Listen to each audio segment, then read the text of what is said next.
Möhürü ona veriblər. Mən möhürü neynəm ki? Mənim meyxananın onda möhürü bizdə qapısını açardı. Qapını açmasaq möhür şey yaramır da.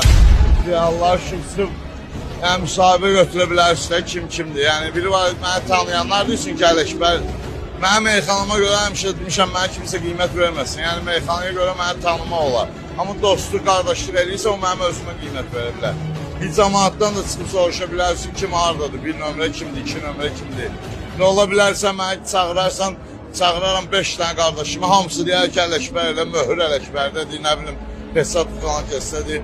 Bu meyxanada Pesat söz deyən kişilər olub ki, Allah gedənlərə rəhmət etsin, qalanlar can sağlığı. Yəni ki, onlar o sözü deməyib də, Pesatsa. Yəni, bunlar boş şeylərdir, onlar şou xarakterli. Meyxanada dəyişmə sayəsində bir nömrə kimdir? Ona mənim qiymət verməyim biraz düz gəlməz. Mən onların bir nömrə, sən meyxanasını deyirsən, meyxanasına xeridar qiymət verə bilər, tamaşaçı qiymət verə bilər. Mən onun kişiliyindən, insanlığından danışa bilərəm ki, kim bir nömrədir, iki nömrədir. Elə bir nömrə, iki nömrə mənə üçün yoxdur da, yəni mənə üçün insanlığı da onun.